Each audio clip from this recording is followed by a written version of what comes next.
का एक गांव था। एक वक्त पर ये गांव बहुत ही खूबसूरत और बहुत तरक्की वाला हुआ करता था, लेकिन कुछ सालों से गांव में अकाल पड़ गया था। लोगों का काफी बुरा हाल था। पानी की कमी की वजह से जानवरों की भी मौत हो रही थी। लेकिन गांव का शरारती लड़का रोहन अपने भेड़ बकरियों को पानी पिलाने नदी पर लाया था। लेकिन रोहन अपनी शरारत में बिजी था। तभी नदी की ओर से रमाबाई आ रही थी, जिनके सिर पर पानी का घड़ा रखा हुआ था, जिसे रोहन ने गुलेल से फोड़ दिया। रोहन वहाँ से भाग खड़ा हुआ, इसीलिए रमाबाई तमतमाती हुई रोहन के घर पहुँच गई। अरे तुम्हारा लड़का है या जल्लाद, हमें चैन से जीने देगा या नहीं? ये हमें कितना परेशान करता है। अरे क्या हुआ? क्या हुआ? उसने गुलेर से मेरा घड़ा फोड़ दिया। रुको, आने दो उसे घर, मैं उसकी अभी खबर लेती हूँ। जब रोहन घर आया तो माँ ने उसकी अच्छी खातिरदारी की। क्यों रे, हमें जीने देगा कि नहीं? तुझे कितना समझाया कि लोगों को तंग मत कर, लेकिन तू मानता ही नहीं है। दादी ने माँ बेटे के बीच में आकर रोहन को माँ से और ज्यादा मार खाने से बचा लिया। अरे बस कर, बच्चे की जान लेगी क्या? शरारत अभी नहीं करेगा तो कब करेगा? बस ये आपके लाड प्यार से बिगड़ गया है। हाँ हाँ, बड़ी आई बोलने वाली। चल जा, अपना काम कर। गांव में पानी की कमी है, इसीलिए तो सभी लोग परेशान हैं। तू ऐसा करेगा तो लोग और ज्यादा परेशान होंगे, है कि नहीं? जी दादी। दादी, लेकिन कस्बे में पानी कम क्यों है? लोगों की वजह से।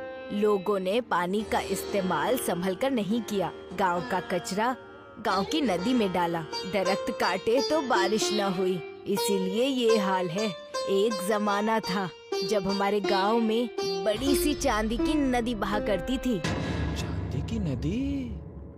हाँ, चांदी की नदी। हाँ, चांदी की नदी।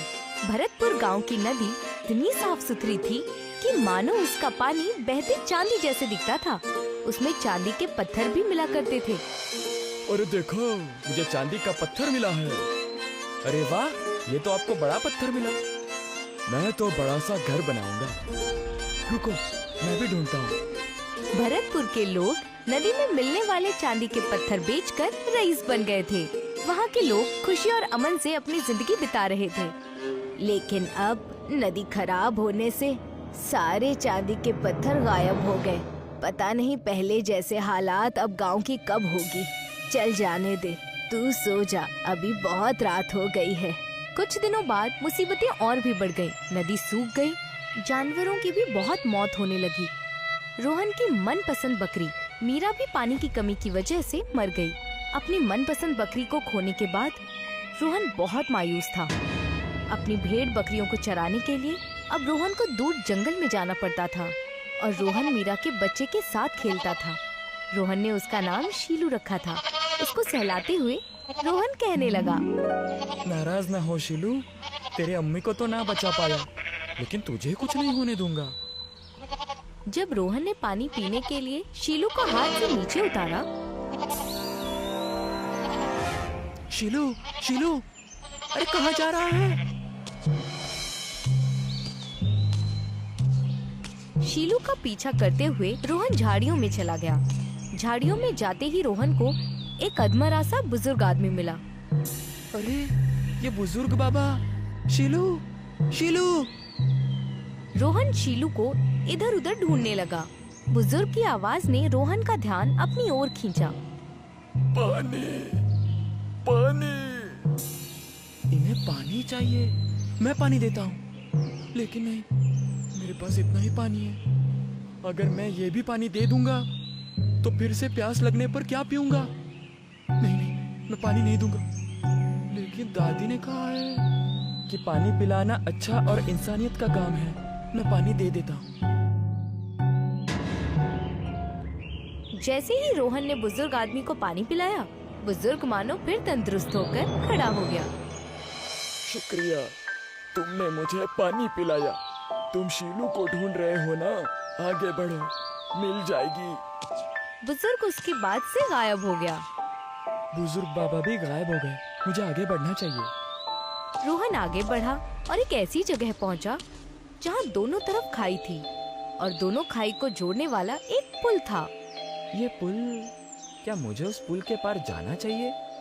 नहीं नहीं, ये तो काफी पुराना लग रहा है। कुछ कदम चलते ही ये टूट सकता है। लेकिन हो सकता है कि मेरा शीलू उस तरफ हो। मुझे जाना होगा। हाँ, मुझे जाना होगा। रोहन आगे बढ़ा। बहुत हिम्मत करके उसने वो पुल पार किया। पुल पार करते ही उसे एक नदी नजर आई और नदी बहुत साफ थी। उसके अंदर के पत्थर चमक रहे थे। रोहन जैसे ही आगे बढ़ा, उसकी आंखें सामने का मंजर देखकर फटी की फटी रह गईं। उसके सामने नदी के करीब एक बड़ा सा काला नाग अपना फन फैलाए बैठा था। आओ रोहन, आओ, मैं तुम्हारा ही इंतजार कर रहा था। तुम कौन हो? मैं एक नाग हूँ, इस नदी का रखवाला। ये सब क्या है? मुझे ये सब जादू ही लग रहा है। ये जगह जादुई है। तुम्हारे कस्बे में पानी की कमी है। पानी की कमी पूरा करने के लिए ऊपर वाले ने तुम्हें चुना है। नहीं, लेकिन मुझे मेरा शीलू चाहिए। शीलू मिलेगा, लेकिन पहले मेरे 3 सवालों का जवाब दो, फिर तुम्हें तुम्हारी शीलू मिल जाएगी। पहला सवाल, चलती रहती दिन रात, देती जिंदगी की सौगात, पत्थर तोड़े रास्ता ढूंढे, हर मुसीबत को पीछे छोड़े, सागर से मिलने दौड़ी जाए, बोलो इसे क्या नाम बुलाए? रोहन सोच में पड़ गया। कुछ वक्त सोचने के बाद रोहन झट से बोला, नदी, नदी, इसका जवाब है नदी। सही जवाब। चलो, अब अगला सवाल है। सूरज की किरणें इस पर गिरे, चमके जैसे तारे हो बिखरे, सोने से कम नहीं इसका दाम, सफेद है ये सुनहरा नहीं, अब बोल बोल क्या है बोल। ये पहेली जरा मुश्किल थी। रोहन सोच रहा था कि तभी उसकी नजर चांदी की नदी पर पड़ी। सफेद है ये, सुनहरा नहीं, चांदी। वाह, तुम तो बहुत होशियार निकले। अभी भी तुम्हें एक आखिरी सवाल का जवाब देना है। बताओ बताओ, मैं हूँ कौन? बहती किरणों से तुम्हें हो जाए मोहब्बत, तारे हैं पिघले मानो पानी में, पहचानो तो यार, पत्थर भी होते हैं कीमती, इसे कैसे करोगे इनकार? कस्बे ने इस पर किए हैं तुम्हारे बड़े एहसान, पहचानो। रोहन फिर से सोचने लगा। ये जरूर रोहन के लिए बहुत कठिन था, लेकिन रोहन ने अपने दिमाग पर जोर डाला और जवाब दिया, कस्बे पर एहसान, चांदी की नदी। वाह बेटा, मैं बहुत खुश हुआ। तुमने तीनों सवालों के जवाब दिए, सही जवाब दिए, साथ ही तीनों परीक्षाएं पास कर दी। बुजुर्ग आदमी को जब तुमने पानी दिया तो तुम्हारे दिल की इंसानियत नजर आई, दूसरों के लिए इंसानियत दिखी। आखिर उस पुल को पार करके तुमने जो हिम्मत दिखाई, उससे साबित होता है कि तुम बहादुर हो। मेरे तीनों सवालों का जवाब देकर तुमने अपनी होशियारी साबित की। तुम सच में इनाम देने के लायक हो। तुम जीत गए दोस्त। तुम्हें तुम्हारा शीलू मिलना चाहिए। जरा अपनी बाई ओर तो देखो। रोहन की बाईं ओर शीलू खड़ा था। रोहन ने उसे उठाया। कहाँ गया था रे तू? मैंने ही इसे मेरे पास बुलाया, लेकिन क्यों? क्योंकि तुम्हें इस चांदी की नदी का पानी देना था। इसे ले जाओ, तुम्हारे कस्बे को इसकी जरूरत है। इसे पानी की बोतल में भरो, इसे ले जाकर तुम्हारी नदी में डालो, तुम्हारे कस्बे की मुसीबत खत्म हो जाएगी। लेकिन एक बात का ध्यान रखना, अपने कस्बे के नदी की कद्र करो, कस्बे के दरख्त ना काटो, कस्बे को हरा भरा करो। जाओ, इस बोतल के पानी को ले जाकर अपने कस्बे के नदी में डालो, कस्बे की खुशहाली फिर से लौट आएगी। जाओ, खुश रहो। रोहन ने अपनी बोतल में चांदी की नदी का पानी भरा और नाग को प्रणाम किया। पीछे जो दरख्त दिख रहे हैं, उनके पास चले जाओ। रोहन उन झाड़ियों में गया तो सीधे उसी जंगल में आया जहाँ से शीलू के पीछे भागा था। रोहन अपने गांव की नदी के पास पहुँचता है। नाग देवता ने कहा था कि इस बोतल का पानी नदी में डाल दो। रोहन ने बोतल का पानी नदी में डाला तो अचानक नदी की जमीन से पानी फूटने लगा। नदी बिल्कुल साफ पानी के साथ लबालब होकर बहने लगी। रोहन खुशी से फूले नहीं समा रहा था। वाह, बहुत सारा पानी, ये कैसा जादू है, बहुत मजा आया। मुझे जाकर कस्बे वालों को बताना चाहिए। रोहन ने गांव वालों को इस चमत्कार के बारे में सब बताया तो गांव वाले नदी के पास इकट्ठा हुए। चांदी की बहती हुई नदी देखकर सब बेहद खुश हो गए। वाह रे रोहन, तूने तो कमाल ही कर दिया।